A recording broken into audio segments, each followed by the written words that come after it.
Continuar a nossa conversa sobre as bem-aventuranças. Agora de agora em diante eu vou pregar melhor, porque o Saulo me trouxe uma Bíblia arqueológica. Ele já disse para mim: olha, eu notei que tem uns dados que você não tem, eu estou te dando um presente, então agora eu vou saber. Obrigado, Saulo. É uma alegria muito grande, então, estar com os irmãos. Hoje continuamos com as bem-aventuranças e entramos no Novo Testamento, no capítulo 11 de Mateus, e o versículo é o versículo 6. Capítulo 11 de Mateus, versículo de número 6, que diz assim: e bem-aventurado é aquele que não achar em mim motivo de tropeço. Essa fala é o final de um processo que começa no versículo 2, que diz assim: quando João ouviu no cárcere falar das obras de Cristo, mandou seus discípulos perguntar-lhe: és tu aquele que estava para vir, ou havemos de esperar outro? E Jesus, respondendo, disse-lhes: ide e anunciai a João o que estáis ouvindo e vendo. Os cegos veem, os coxos andam, os leprosos são purificados, os surdos ouvem, os mortos são ressuscitados, e aos pobres está sendo pregado o Evangelho. E bem-aventurado é aquele que não achar em mim motivo de tropeço.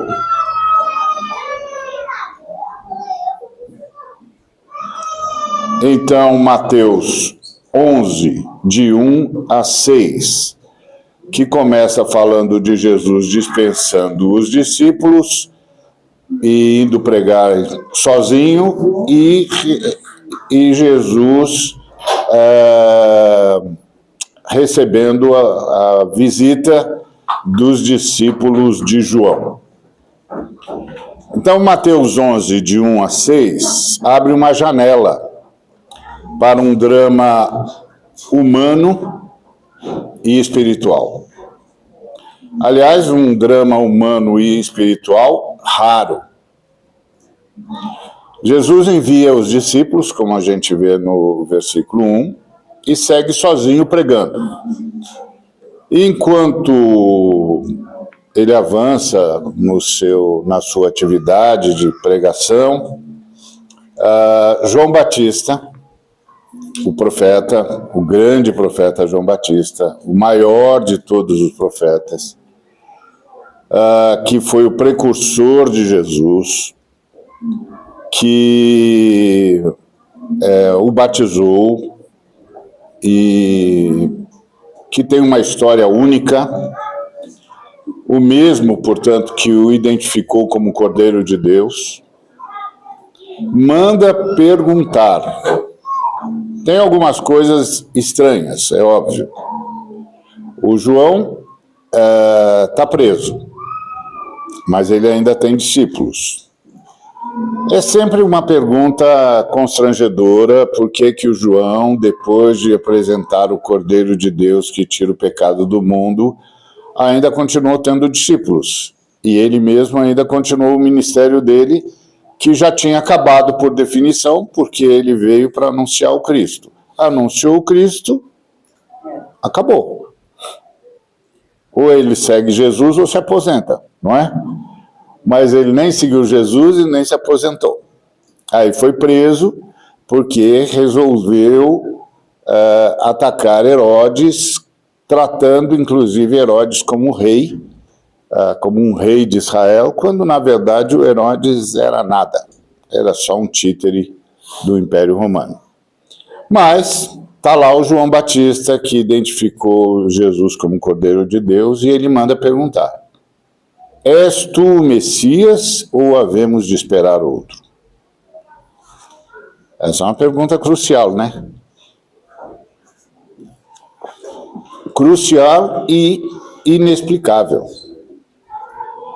Por quê? Porque o João veio ao mundo para isso, para discernir e apontar o Cristo. E ele fez isso com autoridade. E não só, ele viu o céu rasgar-se. Ele viu o Espírito pousar sobre Jesus. E ele ouviu a voz do Pai. Pronto. Todos os sinais e todas as comprovações se uniram. Ele foi avisado dos sinais que viriam e os viu cumpridos, um a um.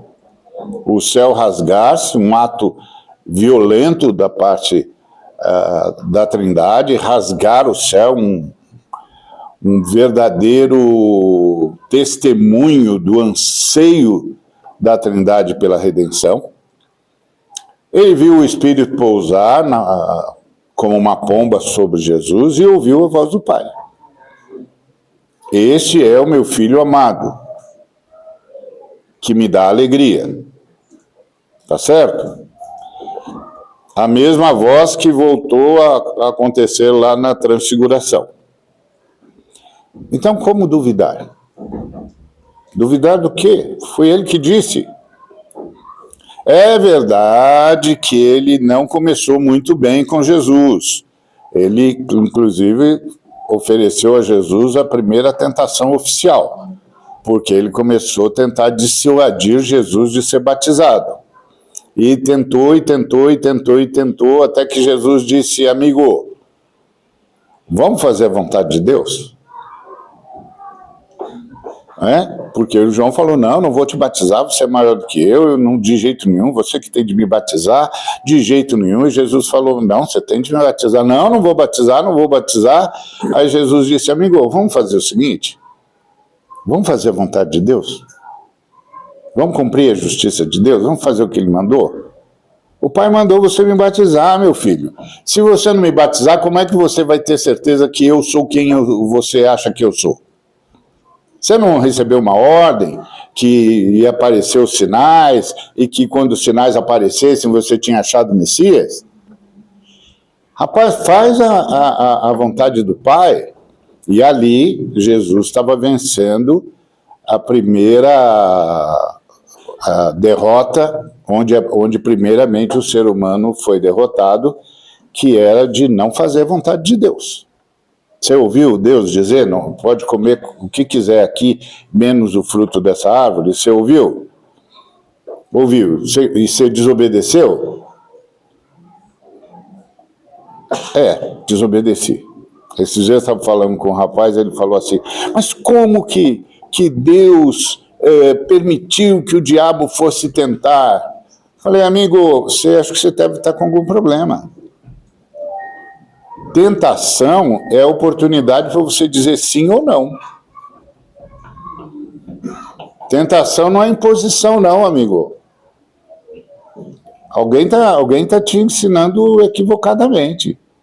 Tentação é a oportunidade de você dizer sim ou não. Não importa quem é que diga. Então, o João também tentou Jesus a desobedecer. Foi o primeiro teste de Jesus, na verdade. E Jesus disse para ele: amigo, vamos fazer o seguinte, vamos fazer a vontade do Pai, tá? Por enquanto é isso aqui que nós temos de fazer. Pois é, então ele passou por isso, Jesus fez valer a obediência. Finalmente o João obedeceu, batizou e pronto, todos os sinais se cumpriram. Então, por que ele está duvidando? Então, a resposta a essa pergunta está na colisão entre a expectativa e a realidade. O João está preso, foi preso por Herodes. Uma raposa, um sujeito que não significava nada, um vendido para o mundo romano, mas estava brincando de rei, um irresponsável, um sujeito, um garoto mimado no lugar onde não deveria estar. Prendeu o João, porque o João disse que ele tinha pecado, e ele tinha pecado mesmo. Só que ele não era nada, o que ele fez era uma coisa que não mexia com Israel de jeito nenhum, porque, na verdade, ele não era nada. Israel era uma nação sob domínio romano e chega. Mas o João entendeu que tinha de falar. Ao invés de ele simplesmente se tornar discípulo de Cristo ou voltar para o deserto, lá com o pessoal que o criou, provavelmente, não, ele achou que tinha de continuar um ministério, tinha de inventar um ministério, porque o dele tinha acabado. Isso é um problema que muita gente tem. Acabou, amigo. Acabou, vai para casa, descansa, dorme e repousa na glória que te aguarda. Como disse o Paulo, eu já combati o bom combate, eu guardei a fé e eu estou buscando a coroa da justiça. Estou indo lá pegar. Acabou. Um dia acaba. Mas o João não soube trabalhar com isso. Aí inventou outra coisa para fazer. Uma pena. Inclusive uma injustiça, porque é um homem precioso. Aliás, o maior de todos o do Antigo Testamento. Bom, ele está lá, ele está preso por Herodes. Qual é a colisão? A colisão é o seguinte: se o Messias é libertador político, por que não o liberta? Se o Messias vai inaugurar o reino de Deus, por que não derruba já o tirano de primeira mão? Por que já não começa a dizer o reino de Deus chegou e acabou a era dos tiranos? Por quê? Então, é um anticlímax o que Jesus ocasiona no João. O João anunciou Jesus, mas tinha a mesma expectativa que o povo de Israel, de modo geral, tinha. Que Jesus vinha substituir o César. E ia fazer Israel substituir Roma. Lê do engano. Lê do engano. Pensar que Jesus Cristo vinha para promover o rodízio de tiranos. Isso é um engano absurdo. O anticlímax é brutal, porque o maior dos profetas do Antigo Testamento está em crise. E está em crise diante do próprio cumprimento de sua profecia. Isso é uma crise brava. Quando você está em crise com o que falou. Quando você está em crise com o que anunciou. Quando você está em crise com aquilo que foi o motivo da sua existência.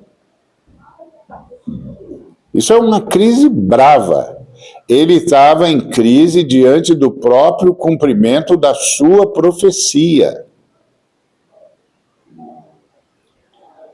E agora? E essa crise não é mero desconforto. É um desconforto devocional. Tem um bocado de gente que tem desconforto devocional. Não sei por que Jesus permite isso.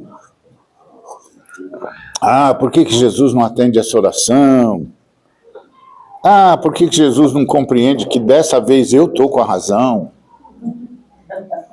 Será possível que Jesus não consegue perceber que eu já estou dando para ele a resposta? Ele só não tem o poder, só um detalhe me falta. Mas ele tem. A gente podia se aliar, quer dizer, ele podia se aliar a mim e a gente resolvia isso rapidinho. Então, isso é uma crise devocional. É uma dessas crises que de vez em quando acontece quando a gente está precisando de um socorro que a gente acha que tem direito a ter e que a gente acha que Jesus tinha de fazer e a gente não entende porque que ele não fez. Então, essas crises todo mundo tem aqui e ali, em maior ou menor grau. O João não. O João está com uma ferida teológica. Não se trata de Deus não atendeu a minha oração. Não é essa a crise. A crise dele é mais profunda. A crise dele é, talvez ele não seja Deus. Talvez ele não seja Deus. Você é mesmo aquele que a gente estava esperando? Então, essa é a crise. Talvez você não seja ele. Por quê? Porque você não está fazendo o que a gente espera. A gente tem sempre uma definição do que é, de quem é Deus. E a gente tem sempre uma definição do que é que Deus deve fazer. E do que significa. É o Epicuro, né? Se Deus é bom e todo-poderoso, por que não acaba com o mal? Ou ele é bom, mas não é todo-poderoso, ou ele é todo-poderoso, mas não é bom. Que é um engano falacioso, né? Uma falácia absurda. Primeiro que, como é que a criatura sabe o que é bom e o que é mal? E como é que a criatura pode julgar se Deus é bom ou mal? Como? Entre você, entre mim e o Criador, tem uma distância, deixa eu ver, infinita. Só infinita. O que quer dizer que o que eu chamo de bom e o que eu chamo de mal, e o que eu chamo de bem e o que eu chamo de mal, perto do Criador, da Trindade Criadora,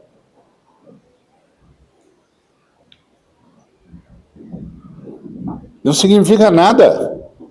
Eu não tenho o padrão. O meu padrão é o padrão de uma criatura infinitamente menor, como qualquer criatura. Eu lembro quando tinha a crise da batalha espiritual no Brasil, que eu estava falando com uma das grandes defensoras do tema, eu disse, minha irmã, a irmã está tratando o diabo como se ele fosse Deus. O diabo é só uma criatura, irmã. Toda criatura é menor que Deus, irmã. E tudo que é menor que Deus, irmã, é infinitamente menor. Do que a irmã está falando? Onde é que a irmã viu tanto poder assim, irmã? Do que a irmã está falando? Esse é o ponto. Qualquer análise sobre Deus feito pela criatura é, no mínimo, para ser bondoso, inválido. Ser bondoso. Hoje estou bem, vamos ganhar do Cruzeiro, então eu estou muito bem. Flamengo perdeu, então a justiça está sendo feita, finalmente. Então, tá tudo bem, eu vou ser legal. É, no mínimo, inválido. Qualquer análise da criatura sobre o Criador é absolutamente sem parâmetro algum. Não há como. Não há como. Se eu chegasse para você e dissesse, olha, tem um ser todo-poderoso no universo. A única pergunta que valia a pena fazer é, ele gosta da gente ou não? Porque se ele não gostar da gente, a gente vai fazer o quê? Ele é todo-poderoso, amigo. Vai fazer o quê? Nada. Nada. Ele é todo-poderoso e ele não gosta de você. Olha que chato. Não é chato um negócio desse? Por isso que a primeira mensagem que Deus mandou para a gente é, ó, eu gosto de todo mundo, tá? Não precisa ficar com medo. O que caracteriza aqui a nossa comunidade eterna é que a gente gosta de todo mundo. Tá bom? Porque isso é a única coisa que me interessa saber, ele gosta de mim ou não. Porque se ele não gostar, e ele é todo poderoso, eu faço o quê? Alguém tem uma sugestão? Não, né? Tem nada para fazer. É simples assim. Por isso que quando o João disse lá em 1 João 4,8 que Deus amava, tinha mandado um recado claro para as criaturas. Calma. A comunidade criadora ama todo mundo.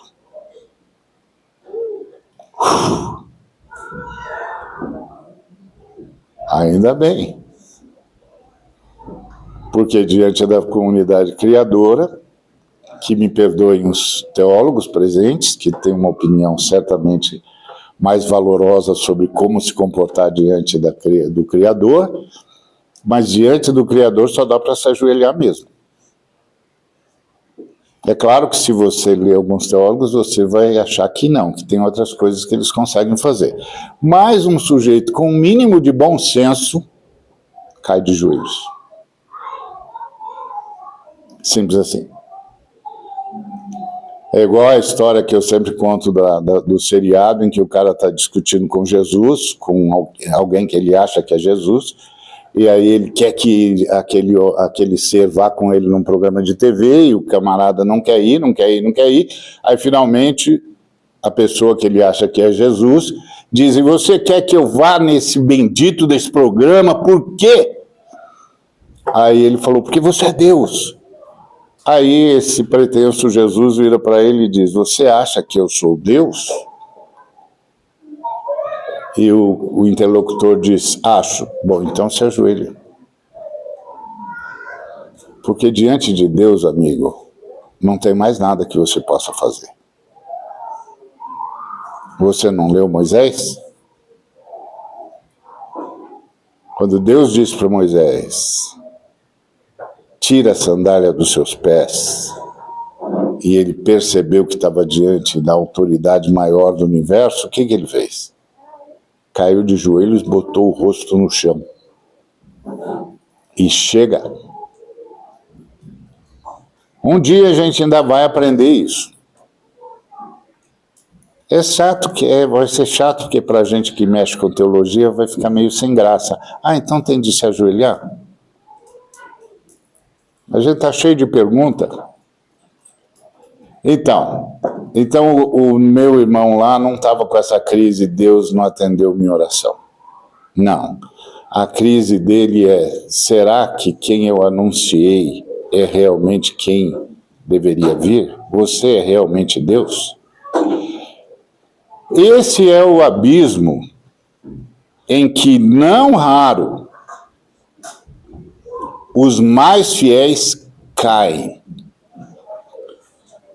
Quando o mundo não se curva às suas molduras do divino. Sabe qual é o nosso problema? As molduras do divino que a gente construiu. Que vamos só entre nós aqui compreender que é impossível. Não dá para emoldurar o divino. Não dá para emoldurar o divino. Mas nós emolduramos. E aí, os mais fiéis caem, entram em crise, quando o mundo, como eles esperam que seja, não se curva às molduras que eles fizeram para o divino. E o João está nessa crise. O João, como eu já disse, ele era um sujeito único. Nazireu, voz do deserto, denúncia viva do sistema, um anti-sumo sacerdote, que está na contramão de Anás e Caifás, porque ele é que devia ser sacerdote, não Anás ou Caifás, porque ele era sacerdote, filho de sacerdote e descendente direto de Arão. Então ele era o sumo sacerdote. Só que o sumo sacerdócio estava na mão de Caifás, que era genro de Anás, que fez um acordo com os romanos, e os romanos o fizeram sumo sacerdote, porque os romanos descobriram que os judeus só obedeciam o sumo sacerdote. Então passaram a influenciar a escolha do sumo sacerdote. O Anás foi sumo sacerdote durante 15 anos, aí Crato Valério, um general romano, o destituiu, ele mexeu os pauzinhos e colocou o genro dele. Depois ele ainda vai colocar cada um dos 5 filhos e um neto. Você vê que ele era bom de bastidor. Então, ele era uma fraude. Mas era uma fraude com poder. E aí é triste, quando uma fraude tem poder. A gente viveu 4 anos vendo o que uma fraude com poder pode fazer. Então, o Anás e o Caifás eram uma fraude. Era um sacerdócio domesticado e cooptado pelos romanos. O João não, o João era o anti tudo isso aí. O João era o camarada único, nazireu, nunca cortou o cabelo, então imagina o tamanho do cabelo do homem, aos 30 anos, vestia pele de camelo, comia mel silvestre e gafanhoto, porque sumo sacerdote não pode comer a comida popular. Como ele não podia comer a comida sagrada, Deus elegeu para ele outra comida sagrada, que só ele comia. Gafanhoto e mel silvestre, porque ele é sumo sacerdote. Como ele não pode vestir as vestes talares, porque as vestes talares foram corrompidas pelos romanos, então ele vestia pele de camelo. Que todo mundo aqui imagina que é um tecido razoavelmente rústico. Tá certo? Então, e ele anuncia o Cordeiro Pascal definitivo. Mas o cárcere e a dor puxam a lâmina da dúvida. E isso ele não é o único. A Teresa de Ávila dizia para Deus: Deus, do jeito que o Senhor trata os seus amigos, não me admira que o Senhor tenha tantos inimigos. Por quê? Porque os amigos fazem uma moldura de Deus. E a gente diz, não, Deus é assim, Deus é assado, Deus é isso, Deus é aquilo. Quem disse? Por isso que teologia é um discurso a partir da revelação. E chega, e já está bom demais, amigo. Já está bom demais. Qualquer coisa que você for buscar além disso, esquece. Então, e ainda assim, essa é a história do João, o cárcere e a dor puxam a lâmina da dúvida. Por quê? Porque a expectativa de um Messias general que desbarata Roma e reintegra Israel ao topo das nações não se cumpriu. Pronto. Jesus não veio substituir o tirano de plantão. E isso tem que ficar claro para mim e para você. Jesus não veio substituir tirano nenhum. ele veio salvar. É outra história. Ele não veio consertar. Ele veio criar de novo. Porque isso não tem conserto. Então, não se cumpriu. E pior, Jesus não o visita, Jesus não o livra, Jesus não negocia com Herodes.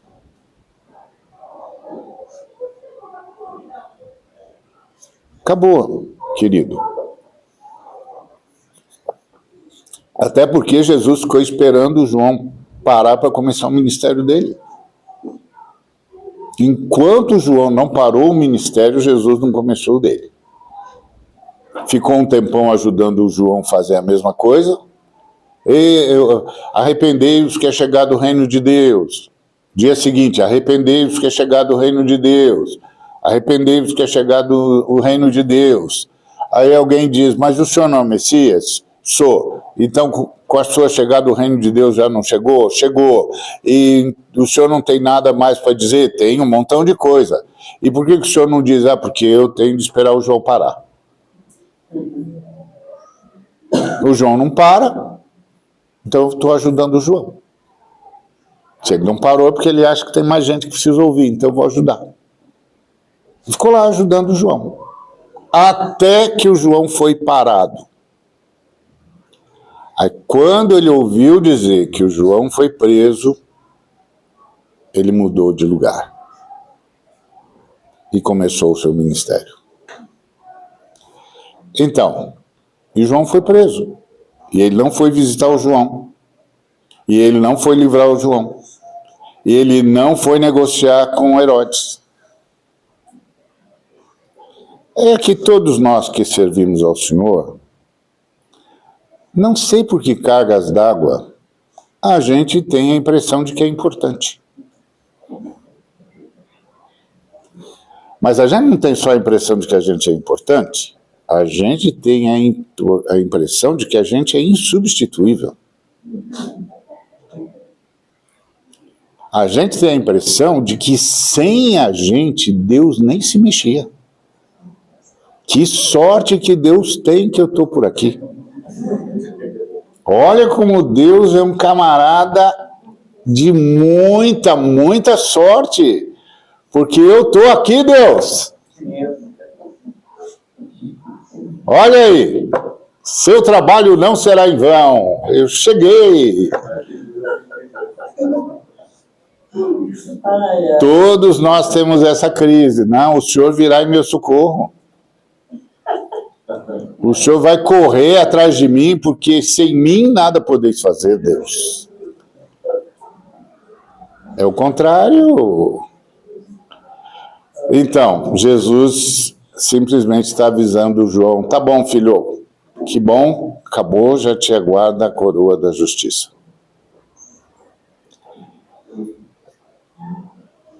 Aí ele manda perguntar. E Jesus responde de modo desconcertante. Ele diz, voltem e digam a João o que vocês veem e ouvem. Diga para ele que os cegos estão voltando a ver. Os coxos estão andando. Os leprosos são purificados. Os surdos ouvem. Os mortos ressuscitam. E aos pobres é anunciada a boa notícia. Diga para ele. Se ele não conseguir me ver nisso, ele não me verá em nenhum outro lugar. Se ele não conseguir ver que o reino de Deus está presente, porque o reino de Deus está fazendo o que o tirano não pode fazer. Os cegos voltaram a enxergar. Em todos os sentidos, né? Porque tem os cegos físicos e os filosóficos. Os cegos voltaram a ver. E os coxos voltaram a andar. E coxos também usar em todos os sentidos. Os fisiológicos e os claudicantes, filosoficamente falando, que nunca estão bem com o que creem, que nunca sabe direito o que é que faz com o que sabe. Os leprosos são purificados. Tanto os acometidos pela doença genética, quanto os que se mancomunaram com o que há de pior no mundo. São purificados. Os surdos voltam a ouvir. Tanto os fisiológicos quanto aqueles que não tinham ouvidos para ouvir Deus. E aos pobres, que são o resultado da injustiça e da rebelião, o resultado mais profundo da injustiça e da rebelião humana, a eles é anunciada uma boa notícia. Acabou. Acabou o império da opressão. Agora é só uma questão de tempo. E aí Jesus diz a palavra dura. E diga para ele: bem-aventurado quem não se escandaliza em mim. Não é de mim. É em mim. Que é exatamente essa crise do João. E que é a grande pergunta de Jesus em Mateus 13. E vocês? Quem vocês dizem que eu sou? Ponto. E vocês? Quem vocês dizem que eu sou? Então, nessa resposta de Jesus tem um eixo duplo. Primeiro, Jesus corrige o olhar. O reino já está irrompendo, mas não segundo o script do poder. Isso é outra coisa que nós precisamos entender. O poder de Deus é poder criador. Criador. Qual é a grande mensagem das Escrituras?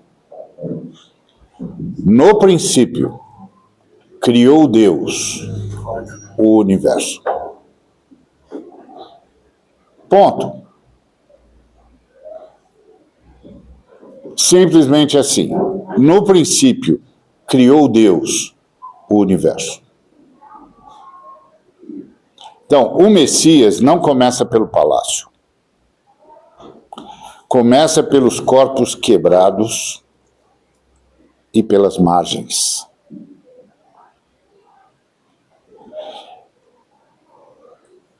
E Jesus adverte o João. O escândalo, filho, é um passo do precipício.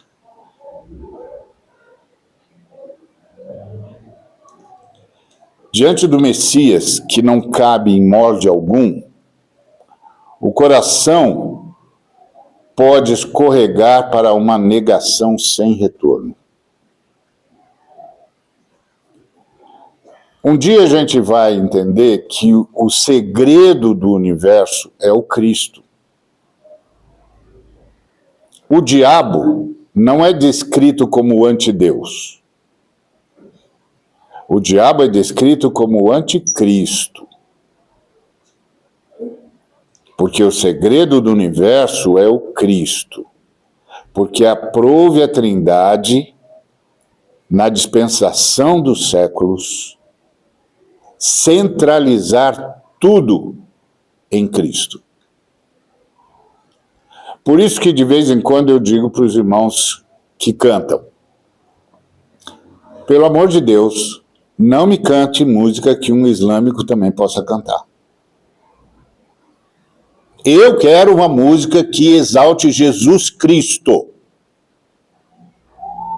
O camarada tem de saber que nós estamos falando de Jesus Cristo, verdadeiramente Deus e verdadeiramente homem. Não me venha cantar uma música que qualquer cara, num delírio esotérico, pode cantar e dizer que está louvando seja lá o que for, não sei aonde. Nós cremos que a Trindade é Deus e que se manifesta por meio de Cristo, a palavra que se fez carne e habitou entre nós. E nós vimos a sua glória, a glória do único Filho humano de Deus.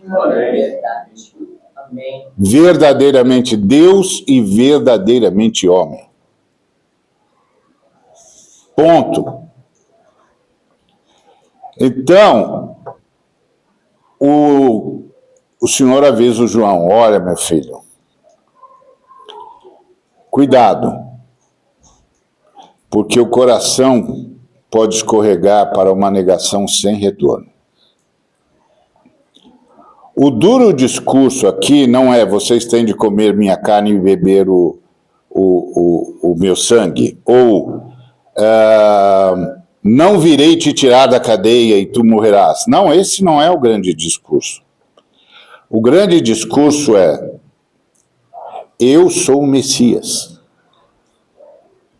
Mesmo que eu não faça nada do que você espere ou espera. Eu sou o Messias. Você não lembra o que foi que você disse? Eu sou o Messias. Não importa o que você acha de como eu deveria fazer.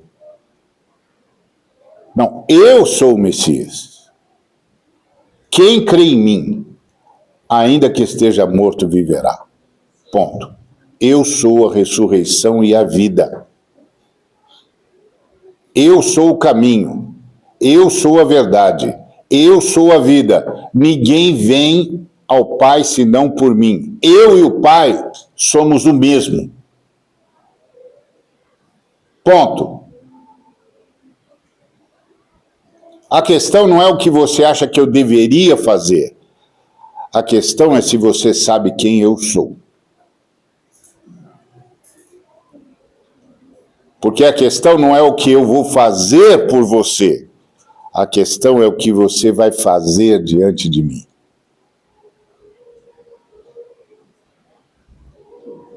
Essa é que é a questão. Então, essa tensão fala de nós. Crises semelhantes, não idênticas, é óbvio, visitam líderes, comunidades, Mães Teresa de Calcutá, um montão de gente. Por quê? Porque a gente vai convivendo com o sofrimento, vai convivendo com a angústia, vai convivendo com as obras do diabo, vai convivendo com a densidade quase titânica das trevas. E a gente começa a perguntar: como eu explico isso? Porque a gente vai vendo sofrimentos inomináveis. Eu estava falando com um grupo de irmãos muito queridos e eles ficaram falando sobre coisas semelhantes a isso. Eu disse: vocês não podem reclamar, vocês estão se saindo muito bem no inferno. Ele falou: como assim? Você vive bem. Você vai para onde você quer, você viaja, você compra, você vende. Você está muito bem no inferno. Você está saindo muito bem. Porque eu já socorri irmãos que o inferno enquadrou eles. Eles passaram anos na cadeia. Eles foram torturados diariamente. Cada vez que eles eram torturados, o inferno dava um recado para eles. Vocês sabem quem é que manda aqui? E todas as vezes que o inferno dava esse recado para eles, eles louvavam o Cristo. E diziam para o inferno: vocês foram derrotados. Porque você não entra mais no meu espírito. Você não corrompe mais a minha alma. Você não chega onde eu estou.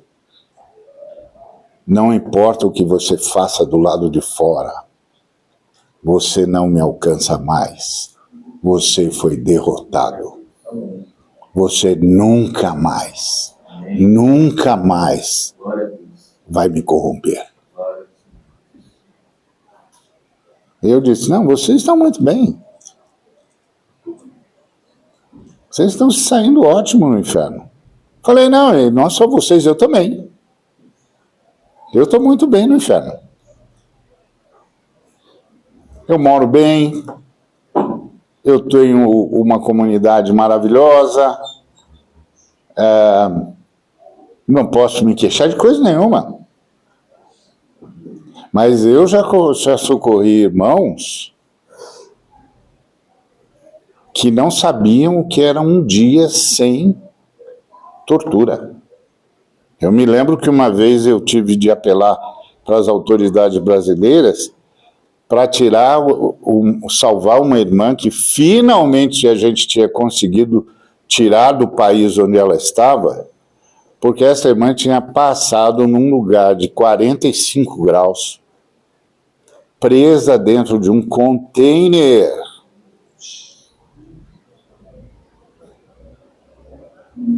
E depois de muita luta de irmãos do mundo todo,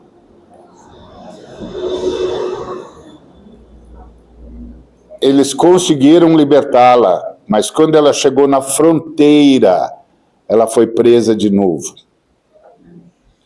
Aí um irmão me ligou da mesma rede e disse: agora você precisa apelar para o Brasil. Porque só se o Brasil interferir diplomaticamente, o Estado vai libertá-la. E aí eu fiz todos os contatos. A Dilma Rousseff era a presidenta do Brasil e ela tinha uma posição que depois os que a derrubaram achavam que era uma fraqueza.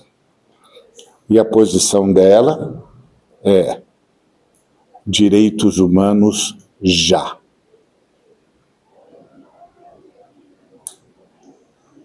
Direitos humanos já. E quando ela soube, ela ligou para o presidente do outro país. E disse para ele, inclusive, como fazer para liberar diplomaticamente a mulher, e a mulher foi liberta. Se fosse em tempos no governo passado, eu teria de avisar para os irmãos: não vai dar.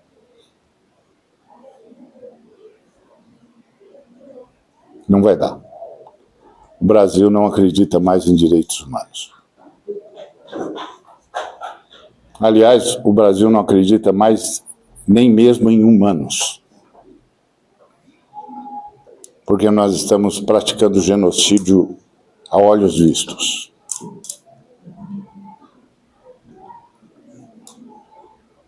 Por isso, cada movimento humano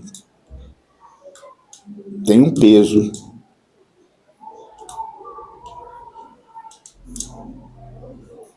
Isso tem que ficar muito claro, o tempo todo. Então, quando a gente vê gente mergulhada em sofrimento inominável, a gente começa a perguntar: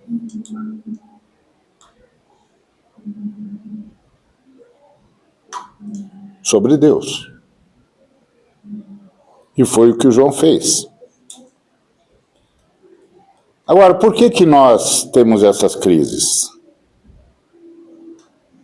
Muitas vezes é porque nós perdemos a noção da má notícia. E sem a má notícia, a boa notícia se esvazia. A má notícia é que vivemos num mundo tomado por um emaranhado de mentiras, de injustiça, de idolatria. Um mundo marcado pelo inferno. E que o inferno não está apenas lá fora.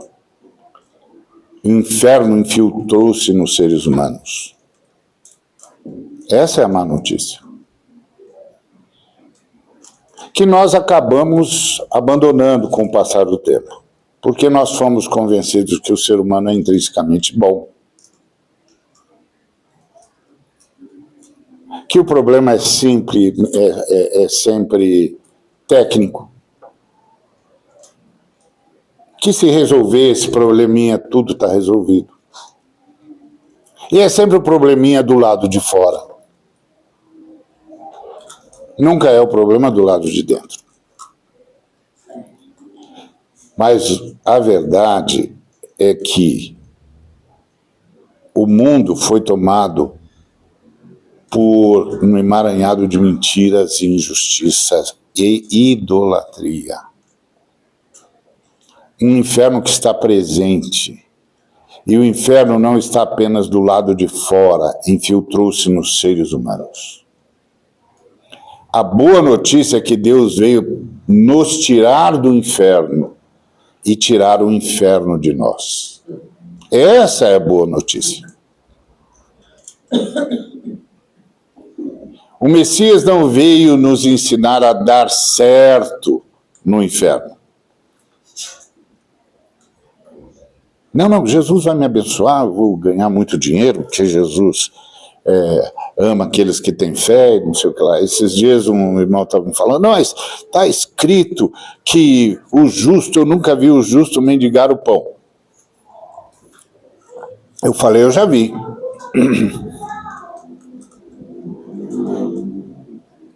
Ele falou, não, está escrito. Está escrito, porque foi escrito na relação do clã. Então o justo não mendiga o pão porque tem comunidade. Falei, na minha comunidade, onde eu estou, ninguém mendiga o pão. Na comunidade onde eu estou, ninguém passa fome. Na comunidade onde eu estou, ninguém fica sem morar. Na comunidade onde eu estou, esse versículo se cumpre cabalmente. Aqui, nós nunca veremos um justo mendigar o pão, porque ele tem comunidade. A casa de Deus, vivo, e a viva casa de Deus. Mas eu já vi, em outros lugares, o justo mendigar o pão. Hoje, quando eu estava vindo para cá no metrô, entrou um homem dizendo, em nome de Jesus, eu vim pedir comida. E começou a desfilar um montão de versículo bíblico.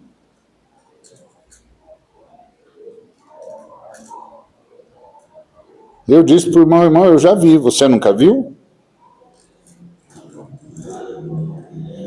Por quê? Porque você tem a visão do individualismo. Individualismo é uma noção que não existe na Bíblia. A Bíblia não sabe o que a gente chama de indivíduo. Não tem isso na Bíblia. Na Bíblia tem pessoa e comunidade. Não tem ninguém que a vida começa, o mundo está centralizado nele. Nem na Trindade tem indivíduo, amigo. E principalmente na Trindade não tem indivíduo. Indivíduo é uma invenção da modernidade. E é o fim da comunidade. E o fim da comunidade é o fim da humanidade.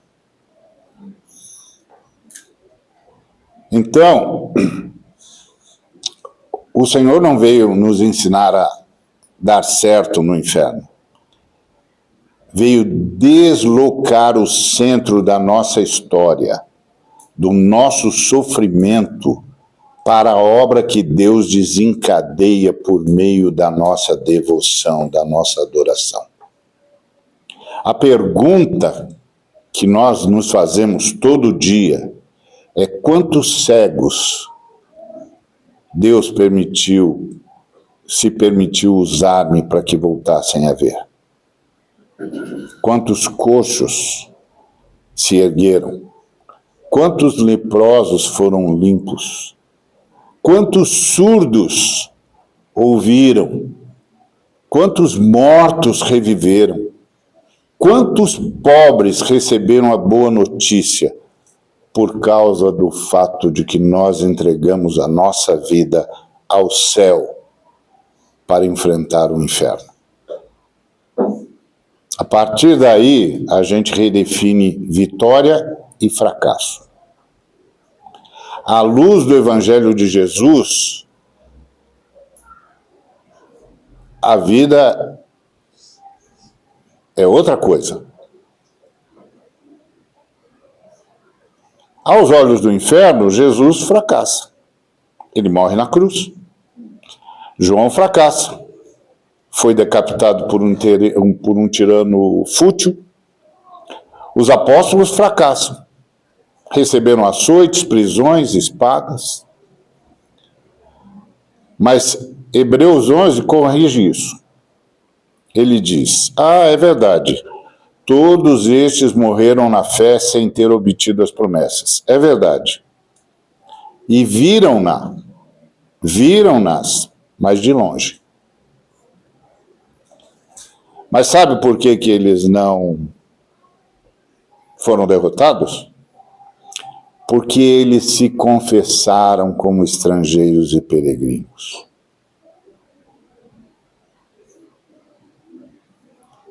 Somos peregrinos aqui. Em terra estranha estamos. Do reino dos céus somos embaixadores. Então, vida abundante, portanto, não é o desempenho no tabuleiro do poder. É viver como quem perdeu a memória da antiga pátria e agora aspira por outra pátria, a celestial, a cidade que Deus prepara. Diz Hebreus: essa gente é gente da qual o mundo não é digno. Mas e a paz? Pergunta a alma esmagada pela violência do tempo.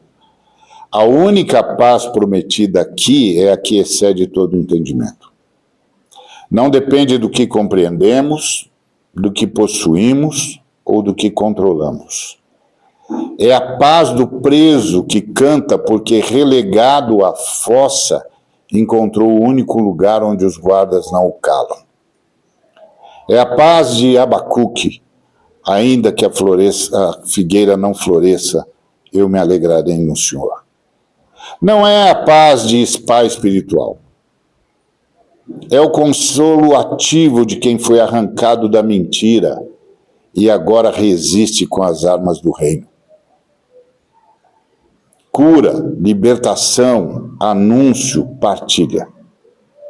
Esse evangelho confronta as teologias de consumo que prometem o quentinho da prosperidade como selo da fé. É mentira que fé autêntica isenta a gente de padecer.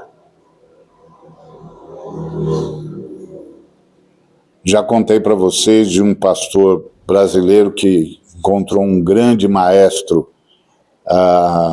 na Romênia, e o maestro tinha passado 20 anos na prisão. E aí o pastor disse para ele: você nunca teve crise de fé? Ele disse: não, nunca. Nunca mesmo? Não, nunca.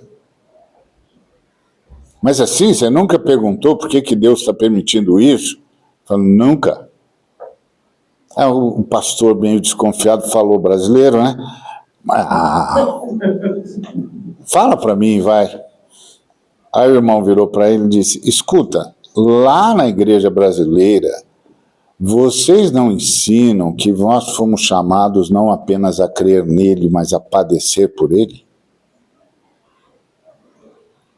Quando o Ceausescu me prendeu, eu sabia. Fui chamado a padecer por ele. Então, o que nos livra da miséria não é um talismã religioso, mas a comunidade viva de Jesus.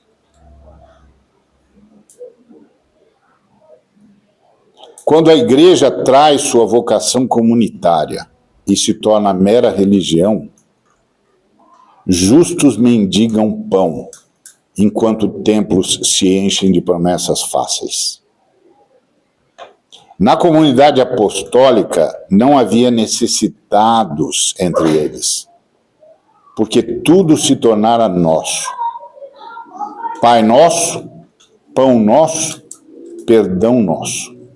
Onde isso floresce, há sinais de avivamento mensuráveis. Bairros inteiras sem crianças, sem lar, porque famílias abriram suas casas. Fomes mitigadas, porque mesas se tornaram comuns. Enfermidades tocadas, porque mãos se estenderam. Prisões menos silenciosas, porque vozes aprenderam a cantar a partir do Evangelho. Esse mesmo Evangelho vai gerar lucidez histórica. Esperaram de Jesus um César melhor. Até hoje, muitos o rejeitam porque não cumpre as expectativas messiânicas de supremacia. Confundir reino com hegemonia política é receita para escândalo. Por isso, nossa palavra, no mundo que naturaliza relações de força e chama isso de destino, gente que a essa injustiça dizem que é destino, é vontade de Deus. Nosso negócio é dizer para eles que essa injustiça é fruto de uma teologia falsa. Há um princípio moral no universo, porque há Criador. Justiça não é invenção ideológica, é vocabulário do reino de Deus. Logo, nossa missão não é tomar o trono de César, mas testemunhar uma soberania que cura pessoas, desinstala ídolos, começando pelo nosso próprio coração. Se o mundo é Matrix, uma coreografia convincente que nos faz baterias satisfeitas, o Evangelho é o chamado para arrancar o plugue, sabendo que a vida fora da simulação é áspera. Não é romantizar a dor, é recusar a mentira de que abundância é excesso. Excesso é desperdício. Abundância é pertença a Cristo e ao povo de Cristo. É peregrinação. É saber que está de passagem. É obediência. Obediência é fazer o bem que o Senhor nos deu para fazer. Por isso, dar certo no inferno não é bênção, é anestesia. O Senhor não veio nos adaptar. Ele veio nos arrancar do inferno. E arrancar o inferno de nós.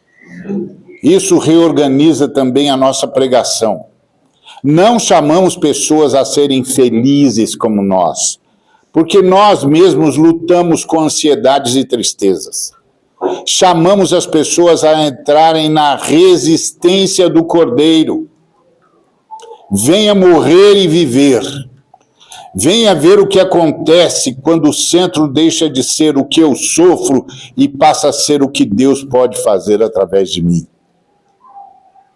Venha experimentar a paz que não cabe na cabeça, a alegria que sobrevive ao cárcere, a esperança que atravessa túmulos. venha ser comunidade, abrir a casa, partir o pão, adotar órfãos, visitar presos, levantar coxos, anunciar a boa notícia aos pobres. Venha o que já não está aqui, porque seu endereço mudou para a cidade prometida. Essa é a nossa mensagem. E se hoje visita você, a crise de João visita você perguntando a Jesus, é você mesmo? Por que não me livraste? Se é você, por que você não me livrou? Escuta de novo a resposta do mestre. Olha o que está acontecendo. Onde o evangelho passa, os olhos se abrem, os passos se firmam, as impurezas são lavadas, os ouvidos são destravados, os mortos se levantam, os pobres recebem boa notícia. Bem-aventurado é quem não tropeça em mim. Não há garantia de cadeias abertas, mas há certeza de céu rasgado. Não há contrato de sucesso segundo o inferno, mas a vida abundante segundo o reino. Segue então como estrangeiro e peregrino. Não te lembres da pátria antiga.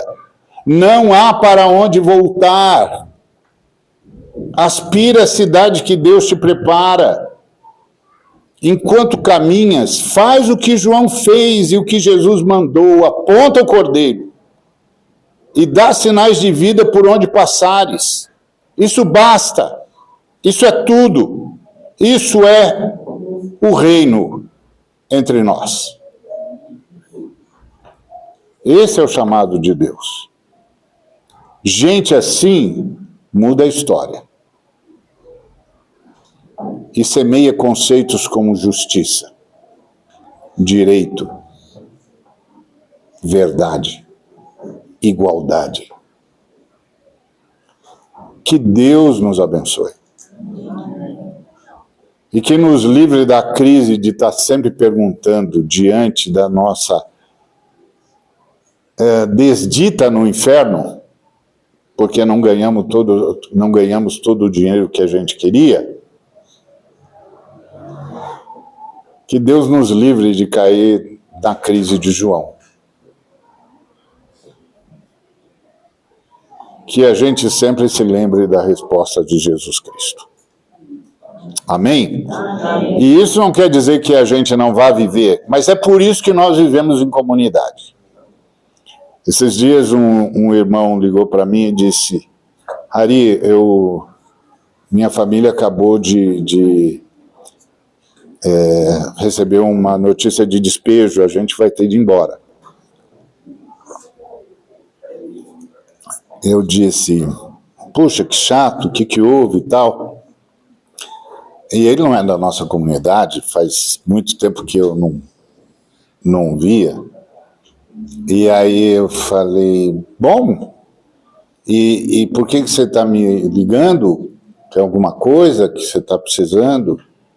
Ele falou, é porque eu me lembrei que você é um cara que se importa.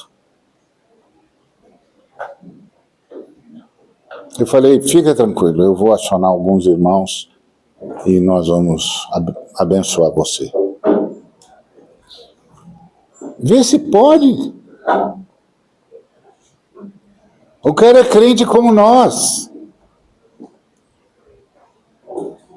Pastor. Ele tem que ligar para um outro cara e dizer, é que você é um cara que se importa. Eu? Eu não. Todo crente se importa.